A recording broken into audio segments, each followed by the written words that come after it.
E do programa Páginas Difíceis da Bíblia. Nós estamos aqui com o diácono que representa a todos, tentando esmiuçar a cristologia, o enriquecimento da doutrina sobre Cristo a partir da carta aos Hebreus. Ao que parece, houve quem duvidasse do sacerdócio de Jesus, porque não era um sacerdócio levítico. E o próprio autor vai dizer, na sequência, que Jesus pertencia à tribo de Judá, tribo a respeito da qual Moisés nada ordenou com relação ao sacerdócio. E já afirmamos no início que Jesus não foi sacerdote nem no início, nem na vida oculta, nem na vida pública, e nem na morte e na ressurreição, pensadas como os judeus. Agora, a Sagrada Escritura conhece apenas Levi? Bom, se a Sagrada Escritura conhecesse apenas o sacerdócio de Levi, o sacerdócio de Cristo dificilmente poderia ter uma âncora, usemos esse termo que se usa aqui, no Antigo Testamento. Se, porém, Melquisedeque é esta âncora, Jesus é sacerdote não à maneira de Levi, mas Jesus é sacerdote à maneira de Melquisedeque. Com outras palavras, a própria Bíblia apresenta em alternativa um outro sacerdote que não era absolutamente levítico, que não descendia de Abraão e que em Abraão se inclinou para depositar a seus pés o dízimo. Isso nós só encontramos aqui na carta aos Hebreus. É o maior que recebe o dízimo do menor. Sim, ele coloca. Vamos ler? Vamos. Vê depois a grandeza deste homem. Bem, diga o capítulo e o versículo, por favor, porque talvez... Estamos no capítulo 7º, a partir do versículo 4. Vê depois a grandeza deste homem, Melquisedeque, a quem Abraão, o patriarca, entregou o dízimo da melhor parte dos despojos. Ora, os filhos de Levi, chamados ao sacerdócio, devem, segundo a lei, cobrar o dízimo do povo, isto é, de seus irmãos, embora sejam também eles descendentes de Abraão. Aquele, porém, embora não figure em suas genealogias, submeteu Abraão ao dízimo e abençoou o portador das promessas. Ora, é fora de dúvida que o inferior é abençoado pelo superior. Além do mais, os que aqui recebem o dízimo são mortais, ao passo que ali se trata de alguém do qual se diz que possui a vida. E por assim dizer, na pessoa de Abraão, submeteu ao dízimo até mesmo Levi, que recebeu o dízimo, pois ele ainda estava nos rins do seu antepassado quando se deu o encontro com Melquisedeque. Levi ainda não existia, estava nos rins de Abraão, é uma figura rabínica. E, no entanto, o avô já se inclinou, o pai, já se inclinou e deu o dízimo a Melquisedeque. É o maior Melquisedeque que recebe o nome que recebe as honrarias do menor. Abrão se tornou o menor, embora com Levi nos seus rins, ainda não nascido, ofereceu o dízimo a Melquisedeque. Melquisedeque é muito superior a Levi. E, portanto, se Jesus tem alguma âncora no Antigo Testamento para justificar o seu sacerdócio, numa carta dirigida a Hebreus, esta âncora é realmente o sumo sacerdote Melquisedeque, contemplado no que a Bíblia diz e, sobretudo, no que a Bíblia não diz a seu respeito. Porém, não é Jesus que se assemelha a Melquisedeque. É Melquisedeque que se torna uma figura longínqua, distante e de pouco valor. É Melquisedeque que, numa distância de inferioridade, representa de maneira imperfeita o sacrifício, o sacerdócio de Jesus. Portanto, ele tem âncora também no Antigo Testamento, mas uma âncora mais importante do que a de Levi e mais importante do que a de Abraão. Ele tem a âncora de Melquisedeque. Como enxerga esse autor? Continue. Tá. 11. Portanto, se a perfeição fora atingida pelo sacerdócio levítico, pois é nele que se apoia a lei dada ao povo, que necessidade haveria de outro sacerdote, segundo a ordem de Melquisedeque? Se tudo se consumasse com Levi, para que a Escritura falar num outro sumo sacerdote? E não segundo a ordem de Arão? Mudando o sacerdócio, necessariamente se muda também a lei. Mudando o sacerdócio, se muda também a lei. Em que sentido? O sacerdócio é a espinha dorsal da lei. O sacerdote subsiste graças à lei. Ora, se o sacerdócio é modificado, não mais Levi e sim Arão, a lei também deve ser modificada. Mudado o sacerdócio, necessariamente se muda também a lei. Ora, aquele a quem o texto citado se refere pertencia a outra tribo, da qual membro algum se ocupou com o serviço do altar. É bem conhecido, de fato, que nosso Senhor surgiu de Judá, tribo a respeito da qual Moisés nada diz quando se trata dos sacerdotes. Sim. Mais claro ainda se torna isto quando se constitui outro sacerdote, semelhante a Melquisedeque, não segundo a regra de prescrição carnal, mas de acordo com o poder de vida imperecível. Pois diz o testemunho: tu és sacerdote para sempre, segundo a ordem de Melquisedeque. Assim sendo, está abrogada a prescrição anterior, porque era fraca e sem proveito. De fato, a lei nada levou à perfeição. Nem mesmo o sacerdócio. E está introduzida uma esperança melhor, pela qual nos aproximamos de Deus. Não através da lei, não através de Moisés, não através de Arão, não através de Melquisedeque, mas através de Jesus Cristo. Que profundidade desse autor. Meu Jesus. Continua? Sim, pode continuar, mas esse capítulo aqui se termina rápido.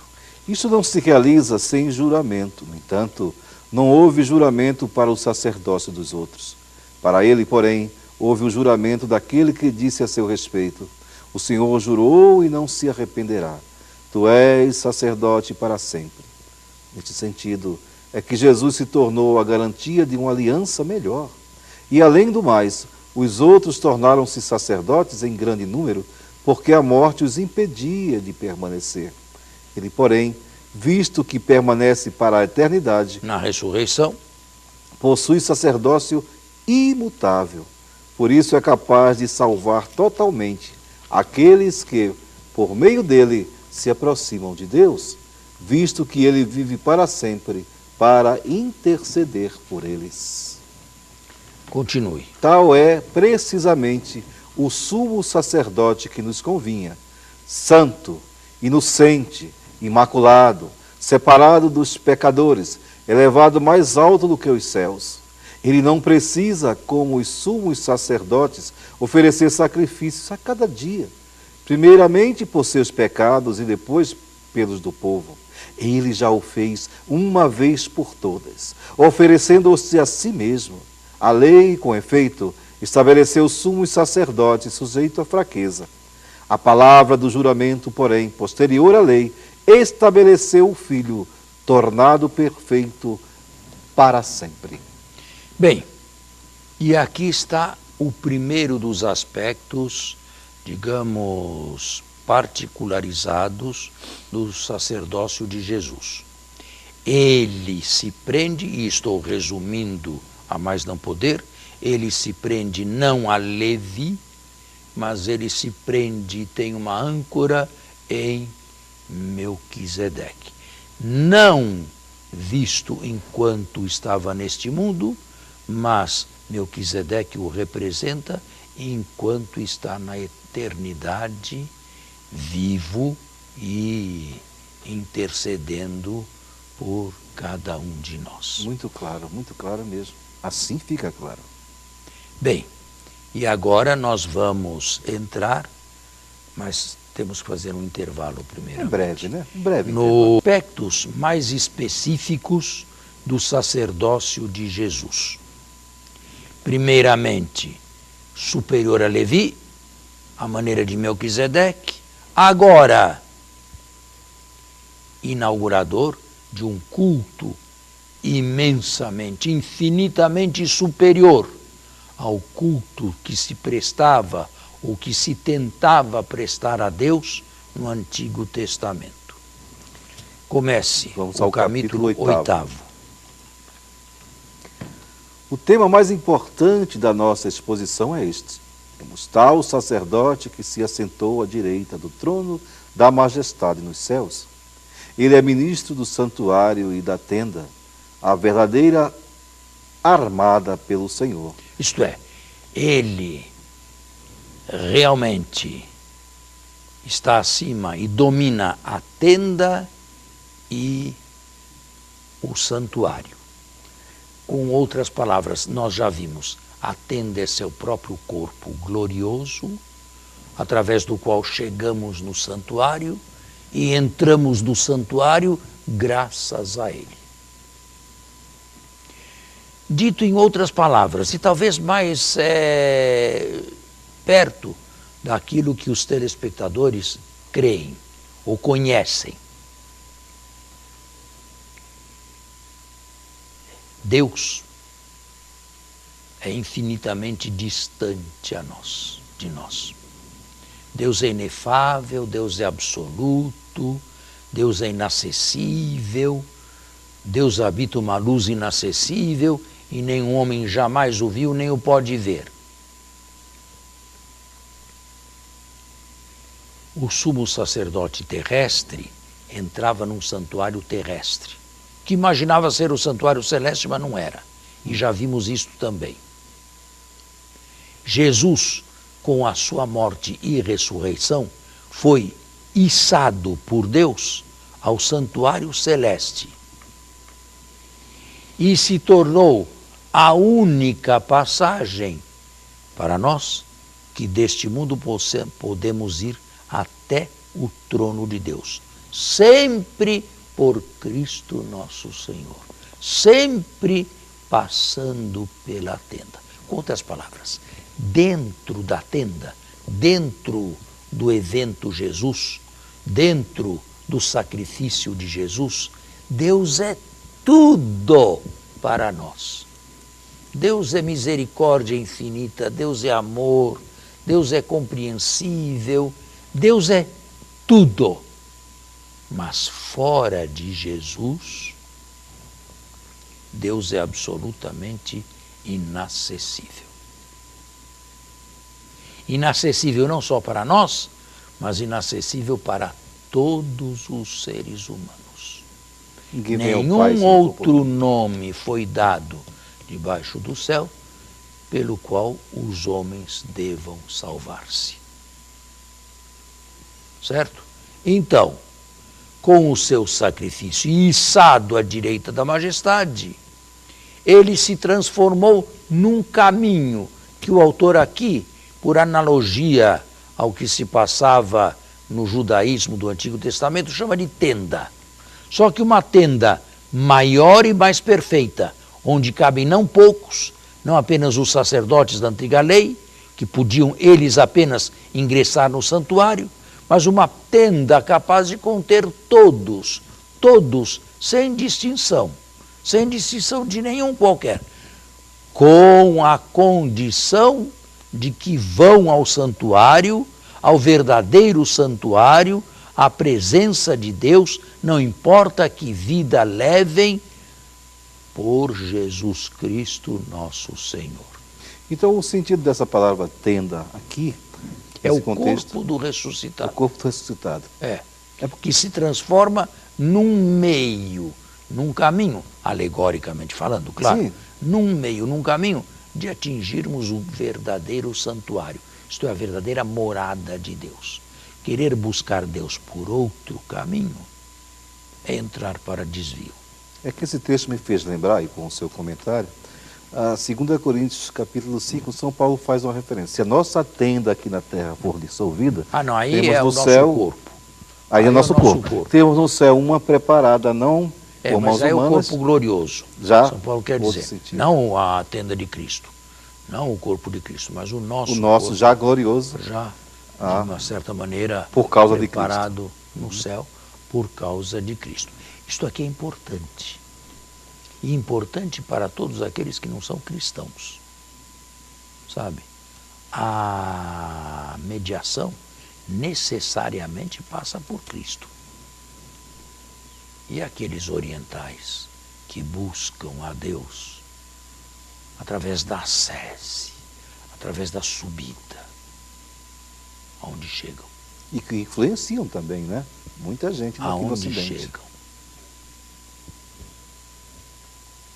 De acordo com o texto aqui, não chegam a parte nenhuma.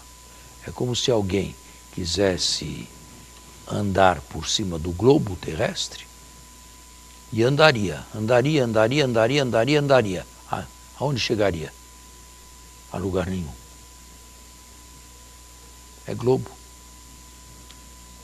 Desculpe, você está falando da gnose aí nesse caso? Não estou falando da gnose, não. Estou falando da necessidade da tenda para se chegar não, digo ao antes, quando o santuário. senhor fala da orientais, que... Não estou falando de gnose não, nada. a ver. Estou falando que sem Cristo. O cristianismo não é a religião da subida do homem para Deus. É a religião da descida Ele que vem de Deus aos homens. E se ele não descesse, nós também não subiríamos. Ah, claro. É por isso que a igreja se empenha nas missões e salvar todos os seres humanos, salvaguardando também a liberdade de cada um e a responsabilidade de cada um. É o que muitos cristãos não aceitam. Todos os caminhos são bons, todos os caminhos levam a Deus, as religiões são diversos caminhos. O que Jesus vai fazer aqui, não então? Não é verdade, porque as religiões não dizem a mesma coisa, não falam a mesma linguagem e, portanto, não podem ser absolutos caminhos alternativos a Deus. Agora, como Deus trata essas pessoas que nunca conheceram Cristo, isso aqui é um mistério que não nos diz respeito. Nem o Papa. Não sabemos. Deus não nos revelou o que fará com essa gente. Conhecemos, ao menos, a nossa responsabilidade. Nós que fomos iluminados. E que grande responsabilidade. Pois é, essa nós conhecemos. Bem, continuamos? Sim.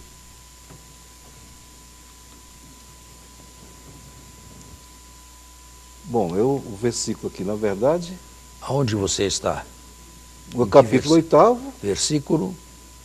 é isso que eu estou querendo me localizar aqui. Não. É. Então é melhor começar de novo, porque senão o povo se perde. Bom, falava do tema. O tema mais importante da nossa exposição é esse. Este é o tema mais importante. Temos tal sacerdote que se assentou à direita do trono da majestade nos céus. Ele é ministro do santuário da tenda, a verdadeira, armada pelo Senhor, e não por homem. Foi aí que com a ressurreição. Todo sumo sacerdote, com efeito, é constituído para oferecer dádivas e sacrifícios, pelo que é necessário ter ele mesmo algo a oferecer. Na verdade, contudo, se Jesus estivesse na terra, não seria nem mesmo sacerdote, pois já existem os que oferecem dádivas de acordo com a lei. Estes realizam um culto que é cópia e sombra das realidades celestes, de acordo com a instituição divina recebida por Moisés, a fim de construir a tenda. Foi-lhe dito com efeito, vê que faças tudo segundo o modelo que te foi mostrado na montanha. Uma citação de Êxodo. O santuário atual não é mais o santuário que agrada a Deus ou morada de Deus. Agora, neste texto aqui, nós temos algo de profundo. Os da antiga lei ofereciam coisas e objetos, ou animais, ou sangue de animais. Estava na lei. Estava na lei. Por quê? Por que ofereciam essas coisas? Em vista do pecado. Porque, em primeiro lugar, não podiam se imolar, não podiam se suicidar. Em segundo lugar, ainda que se suicidassem, seus sacrifícios estariam manchados pelo pecado. O pecado faz com que a oferta e o oferente se afastem um do outro. A falta de pecado faz com que o oferente, a oferta, se torne uma coisa só. Interessante esse aspecto. Certo? E é esta oferta existencial que realizou Jesus, uma vez por todas, no seu sacrifício da cruz, seguido de ressurreição. Ele não ofereceu coisas, ele ofereceu o seu próprio sangue. Isto é, um sacrifício totalmente existencial, na obediência e no amor. O sacrifício perfeito. Não? Perfeito porque era não só homem com os homens, mas Deus com Deus também. E as duas coisas não são separáveis. Mas como é importante assimilar isso, né? Ter consciência desse sacrifício de Cristo que nos deu a vida. Porque senão fica só na letra, não? Só no intelecto. É preciso também a experiência. Né? Bom, querido, o nosso tempo está esgotado. Que pena. Pois é. E então, tome nota aí de onde paramos. Sim. Por favor, para que na semana que vem nós continuemos nesse mesmo Nós paramos lugar. capítulo 8º, no versículo 5º. Nós lemos o versículo 5º. Isso. Aqui. E agora, na próxima semana, continuemos no capítulo 8º, a parte central da Carta aos Hebreus, um dos aspectos não fundamentais, mas um dos aspectos, digamos, constitutivos do sacrifício de Cristo. Muito obrigado pela audiência, pela atenção. Espero que estejam fazendo uma boa leitura e tendo um bom conhecimento da Carta aos Hebreus, uma boa cristologia, e até o próximo sábado, se Deus quiser. Até o próximo sábado, com a bênção e a graça de Deus.